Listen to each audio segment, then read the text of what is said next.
तो चलिए एपिसोड शुरू करते हैं, ठीक वहीं से जहां पिछला वाला खत्म हुआ था। सारे रैबिट्स को कलेक्ट करने के बाद चेनशू ने बैग को बंधा और ऊपर चट्टान पर उग रहे ग्रेट स्ट्रेंथ फ्लावर को देखा। अब हम फूल तोड़ सकते हैं। चेनशू ने अपना बैकपैक खोला और एक सिल्वर ग्रैपलिंग हुक निकाला। हुक को समन किया गया और शूट किया गया, जिससे चेनशू को ऊपर चढ़कर फूल तोड़ने के लिए एक एंकर मिल गया।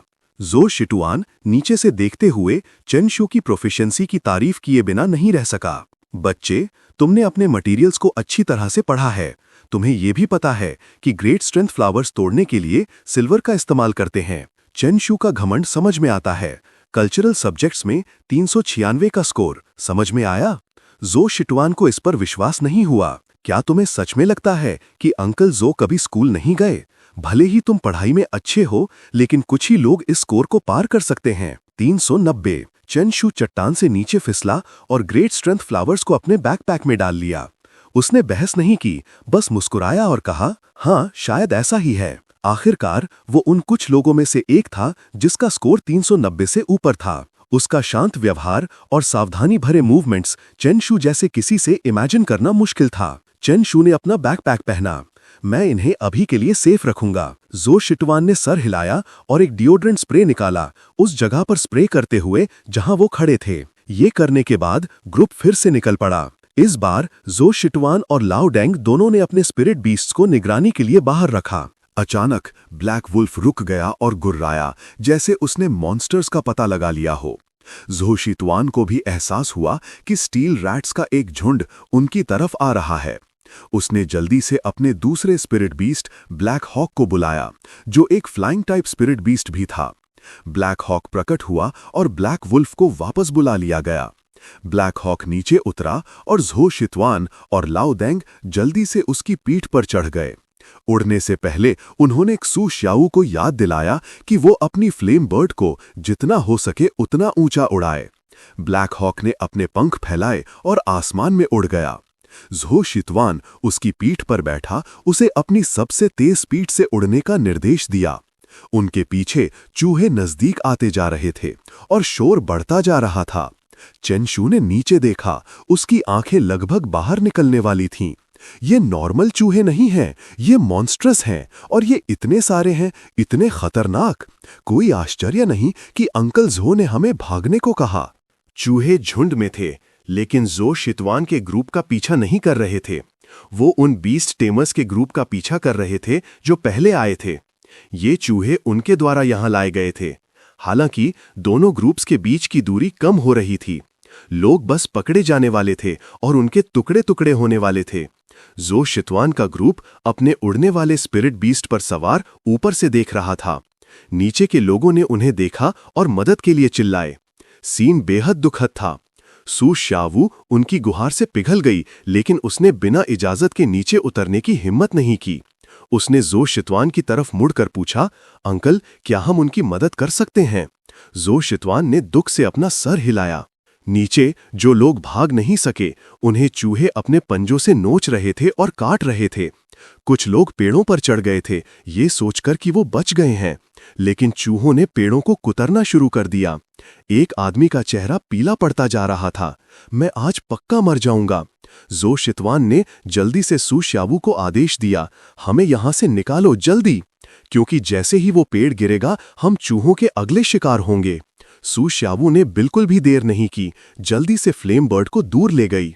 पेड़ से चिपके हुए आदमी ने उन्हें उड़ते हुए देखा और पागलों की तरह मदद के लिए चिल्लाया, लेकिन ज़ो शिटुआन ने अपना सर हिला दिया।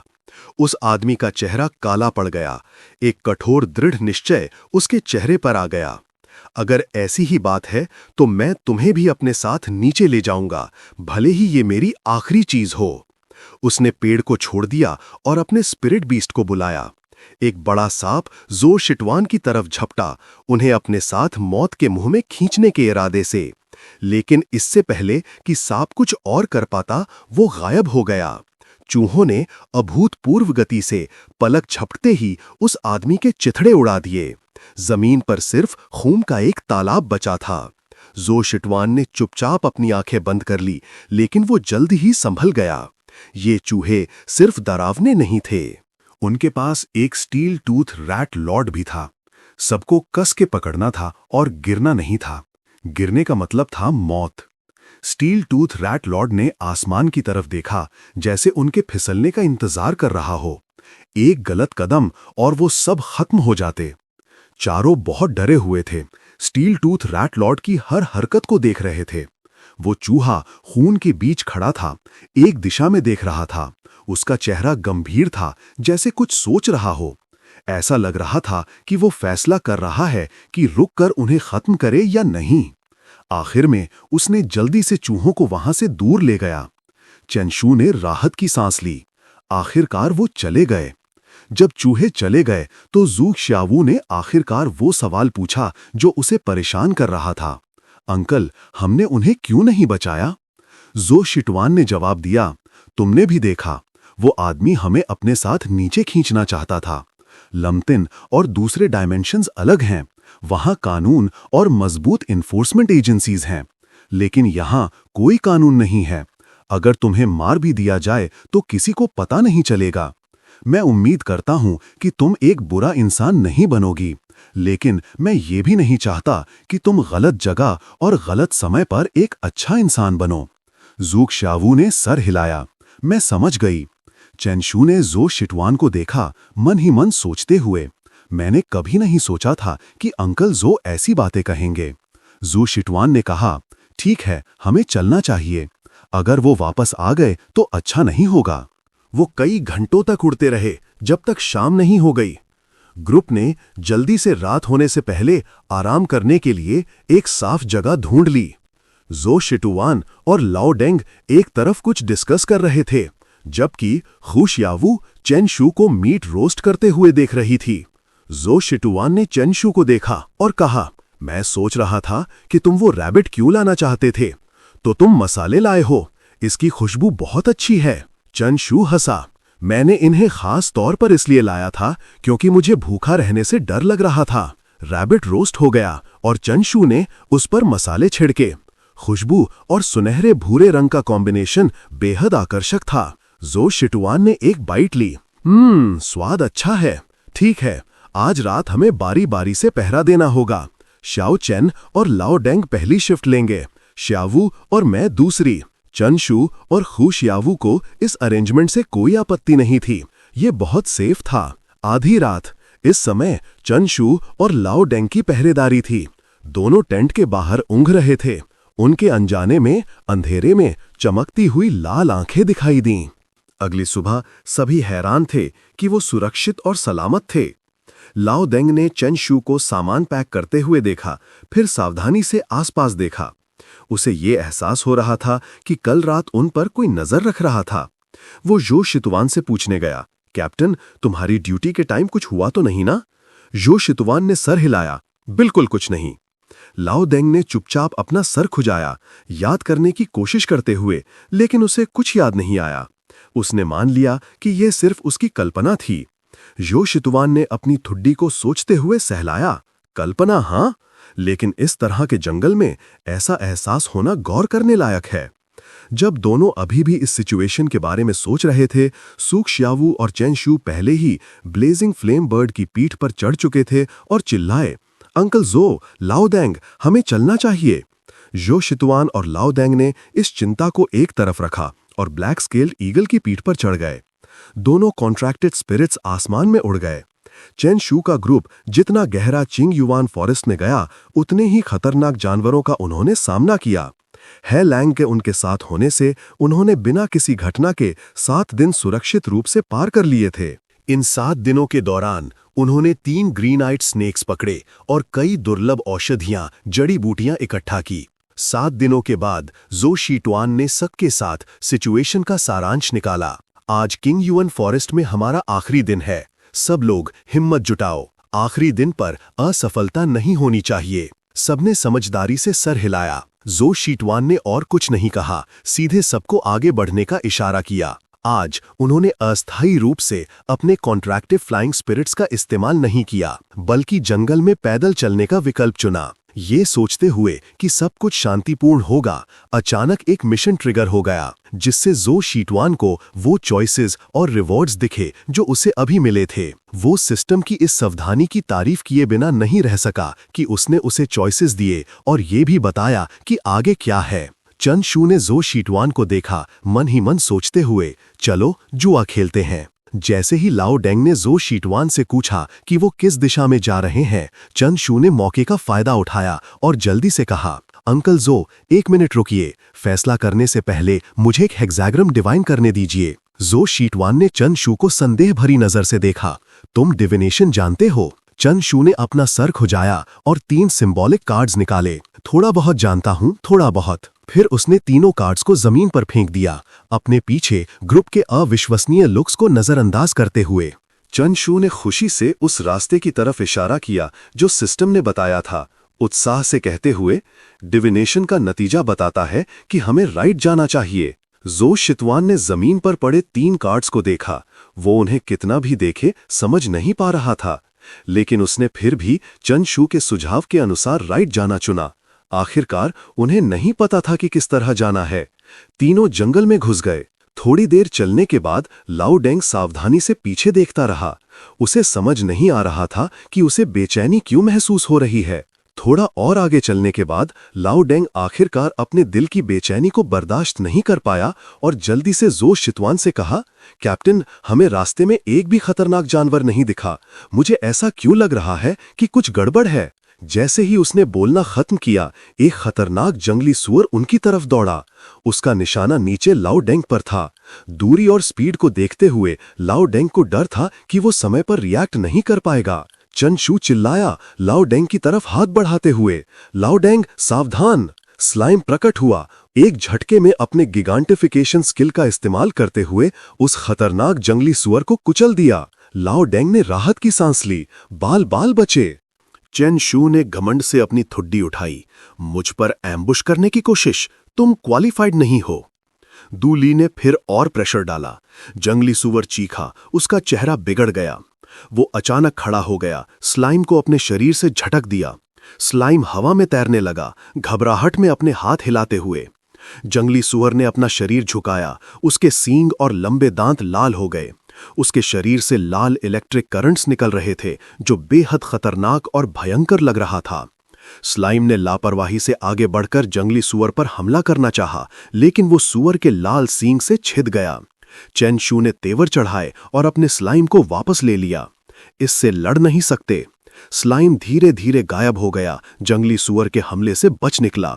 जबकि जंगली सूअर अभी भी हैरान था कि उसका दुश्मन अचानक गायब हो गया। हे आन लिन जो शीतवान के आदेश पर तुरंत उस पर हमला करने के लिए झपटा।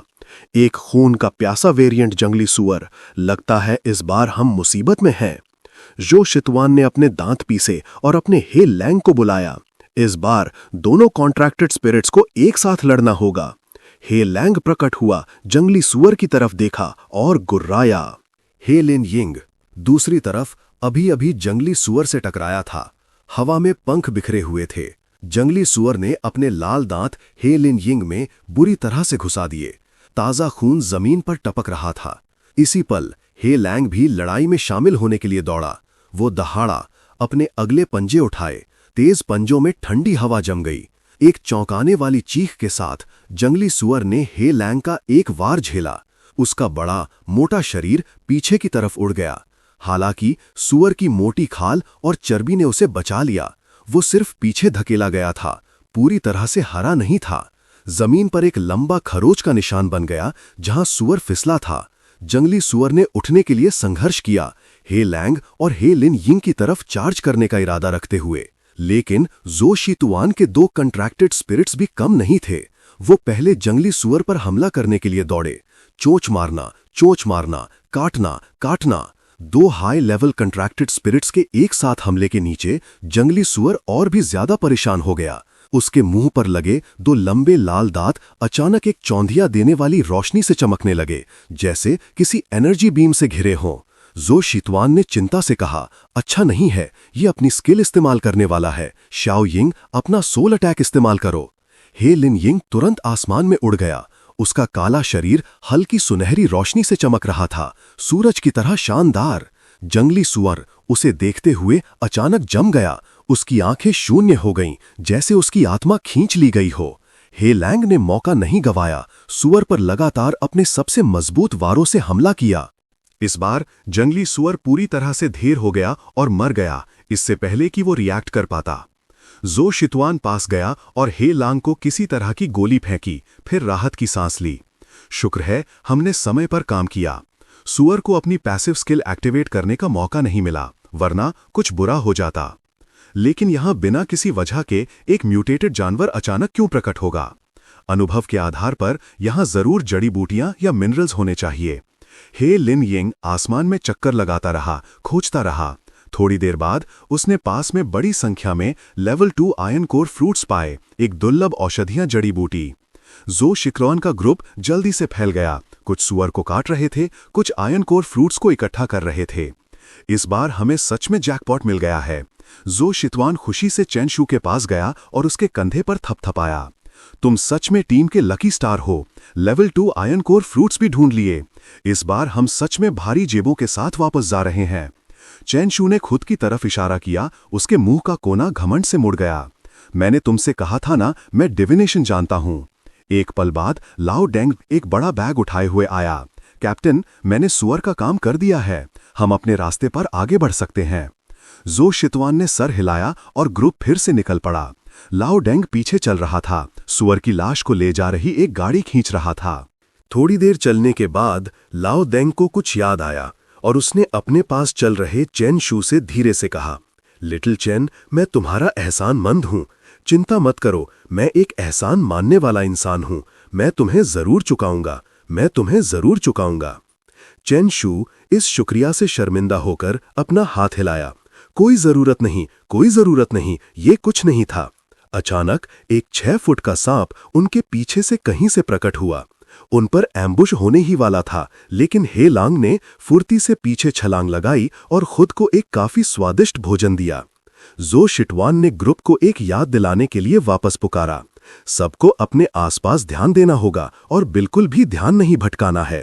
ये याद दिलाना खास तौर पर लाओ डेंग के लिए था, जिसने निराशा से सर हिलाया। मैं जानता हूं, मैं जानता हूं। जो शिटवान का ग्रुप थोड़ा और आगे गया, लेकिन उन्हें कुछ और अनपेक्षित नहीं मिला। वो एक काफी साफ खुली जगह पर पहुंचे और रुक गए। जो शिटवान ने घोषणा की, हम रात के लिए यहां रुकेंगे, कल सुबह हम वापस जाएंगे। किसी ने विरोध नहीं किया, सभी जल्दी से तैयारियां करने के लिए फैल गए। चेन शू जंगल में लकड़ी इकट्ठा करने गया। उसने जल्द ही पास के एक पेड़ पर एक बड़ा सा मधुमक्खी का छत्ता देखा। लगता है आज रात हमारी किस्मत अच्छी है, उसने सोचा। उसने हेलांग को उसके लिए छत्ता लाने का आदेश दिया। आज रात शहद की सॉस के साथ जंगली सुअर का समय था।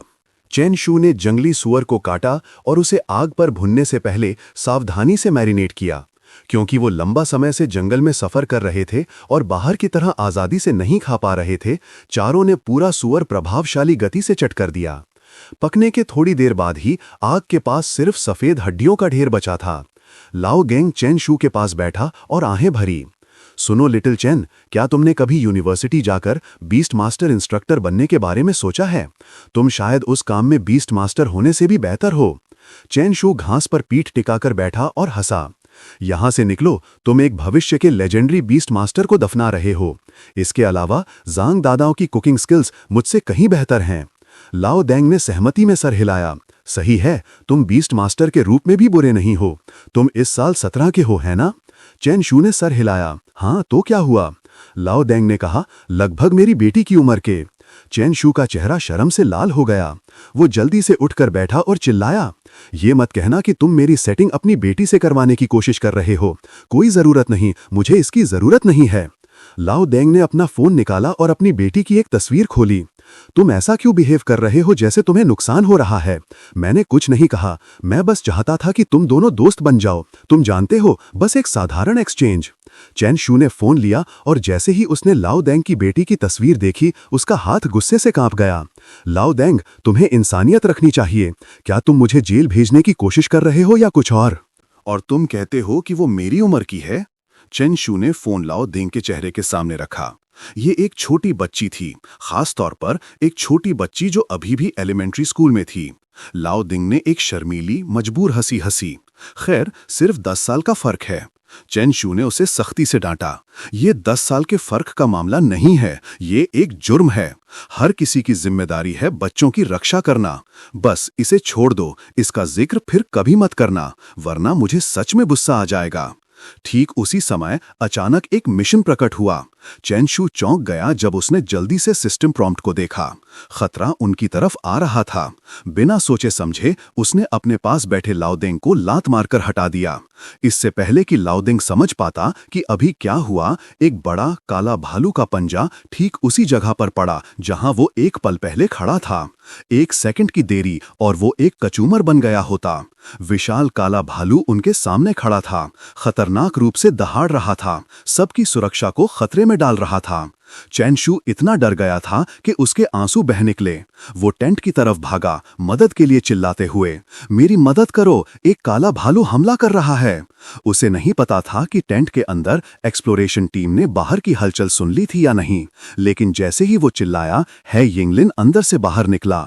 एक्सप्लोरेशन टीम के 2 सदस्य जू शाओवू के साथ भी बाहर आए, चिंता से पूछते हुए, तुम दोनों ठीक हो? अचानक चेन शू का चेहरा पीला पड़ गया। उसने एक दिशा में इशारा किया और घबराहट में चिल्लाया, नहीं, काले भालू के साथी हैं। ज़ो शिटवान की आंखें लगभग उसके सर से बाहर निकल आईं जब उसने उनकी तरफ बढ़ते हुए काले भालुओं के झुंड को देखा। वो चिल्लाया, सब लोग लड़ाई के लिए तैयार हो जाओ। हू शियाओ ने अपनी फ्लेम बर्ड को बुलाया, यहां तक कि चेन शू ने भी अपने स्लैम गोलम को बुलाया। जानवरों की भीड़ को देखते हुए ज़ो शिटवान सोचे बिना नहीं रह सका। हमने साफ तौर पर 20 लॉर्ड को खत्म कर दिया था, हम इतने सारे अर्थ शेकिंग बियर्स को क्यों आकर्षित कर रहे हैं? चेन शू ने इस सवाल पर पहले ही विचार कर लिया था जब उस पर पहली बार हमला हुआ था। अब जब ज़ो शिटवान ने इसका जिक्र किया तो उसे थोड़ा दोषी महसूस हुआ, शायद इसलिए क्योंकि हमने शहद खाया था। ज़ो शिटवान के पास कहने के लिए शब्द नहीं थे। उसने भी थोड़ा खाया था, इसलिए वो सच में आलोचना नहीं कर सकता था। वो सिर्फ अपने दांत पीस सकता था और भालुओं से लड़ने के लिए तैयार हो सकता था। हर कॉन्ट्रैक्टेड बीस्ट ज़ो शिटवान, हू शियाओ और चेन शू के निर्देशन में हमला करने के लिए तैयार हो गया। हू शियाओ, चेन शू और उनके जानवरों ने भालुओं के खिलाफ एक समन्वित हमला किया। सिचुएशन आसान लग रही थी जब तक कि एक भालू अपने पिछले पैरों पर खड़ा होकर दहाड़ा नहीं। पूरा भालुओं का झुंड खड़ा हो गया और जमीन पर पैर पटके। जमीन कांप गई, जिससे सबके लिए अपने पैरों पर खड़े रहना मुश्किल हो गया। ये भालू होशियार थे, वो अपने कार्यों का समन्वय कर रहे थे। ज़ो शिटवान ने अपने दांत पीसे, तेवर चढ़ाए और कोसा, कमीने जानवर। उसने हाईलैंग को बुलाया, जो तुरंत आगे लपका और ज़ो शिटवान की तरफ बढ़ रहे एक काले भालू की गर्दन में काट लिया। काला भालू उसके मुख्य अंग पर काटे जाने से तुरंत मर गया। जब ज़ो शिटवान दूसरे भालू से लड़ने में व्यस्त था, चेन शू चिल्लाया, शाओवू, सावधान। ज़ो शिटवान ने चिंता से उधर देखा। फ्लेम बर्ड के बचाव के बावजूद उसकी आग का उस पर हमला करने वाले काले भालू पर कोई असर नहीं हो रहा था। वो सिर्फ उसे और गुस्सा दिला रही थी। ज़ो शिटवान के पास हे लांग को मदद के लिए भेजने का समय नहीं था। सिचुएशन गंभीर थी।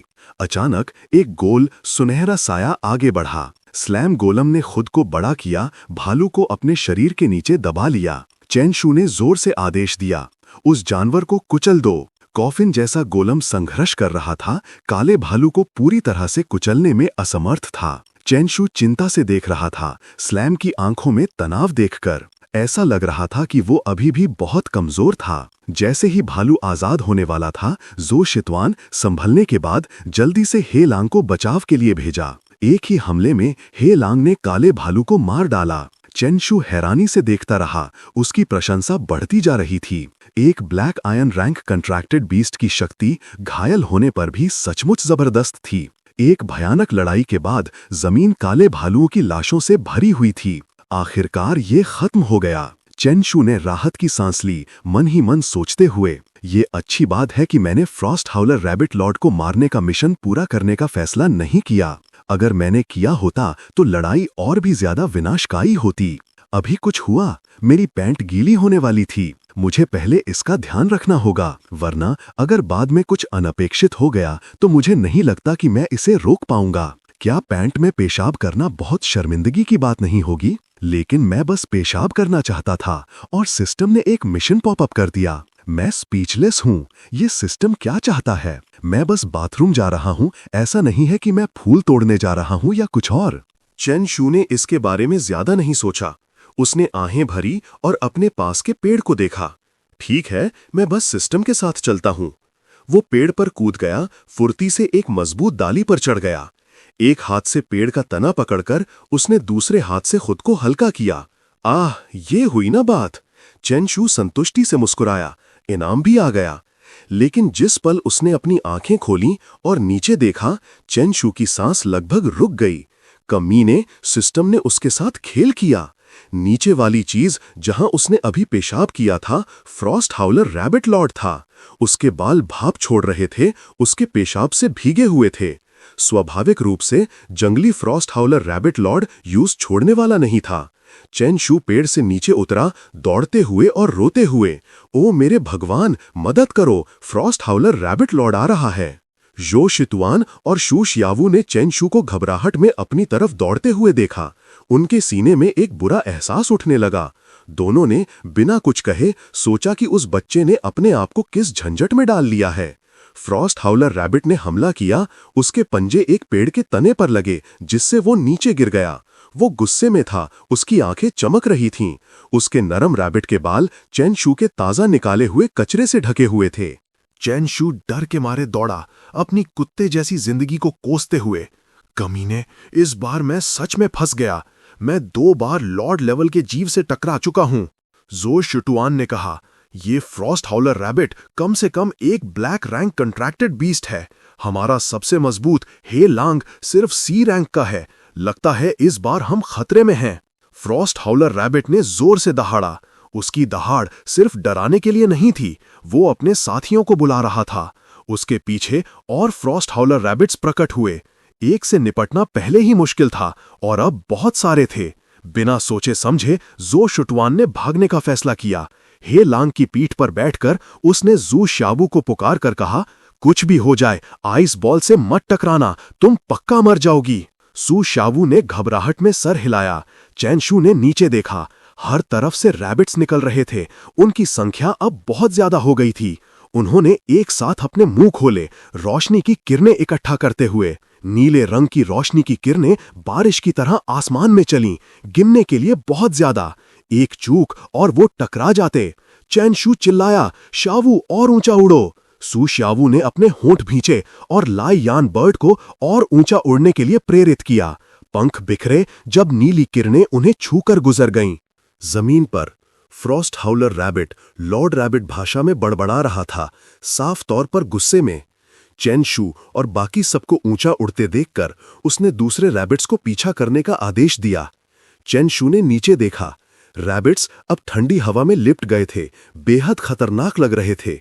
दोनों उड़ने वाले कॉन्ट्रैक्टेड बीस्ट्स ने अपने पंख जोर से फड़फड़ाए और ऊंचा उड़ते हुए फ्रॉस्ट हाउलर रैबिट्स के हमलों से बचने की कोशिश कर रहे थे। जहां से रैबिट्स गुजरे, अनगिनत जीव मारे पड़े थे। हर जानवर जो उनकी नीली किरणों से टकराया तुरंत जम गया। लेकिन रैबिट्स की भीड़ ने धीमा होने का कोई संकेत नहीं दिखाया। वो और तेज दौड़ते गए। आइस बीम्स लगातार निकल रही थीं। जू शिटवान ने उन्हें नजदीक आते देखा और चिंता से चेन शू से पूछा, ये अच्छा नहीं है। अगर वो हमारा पीछा करते रहे तो हम खत्म हो जाएंगे। शाओ चेन, तुमने क्या किया? मुझे ऐसा क्यों लग रहा है कि वो तुम्हें निशाना बना रहे हैं? चेन शू ने मजबूरी में मुस्कुराया और कबूल किया, मैंने गलती से उस रैबिट के सर पर पेशाब कर दिया। बाकी तीनों के चेहरे गंभीर हो गए। जू शिटवान ने अपने मुंह का कोना थोड़ा सा हिलाया, एक तनावपूर्ण तारीफ करते हुए, तुम सचमुच काफी प्रतिभाशाली हो। फ्रॉस्ट हाउलर रैबिट्स साफ सफाई के लिए बदनाम हैं। तुमने खैर, चलो दौड़ते रहते हैं। इस बार वो सच में हमें नहीं छोड़ेंगे। ब्लैक हॉक और ली यान ने तेज उड़ने के लिए जोर लगाया। नेक्स्ट पार्ट बहुत जल्द आएगा।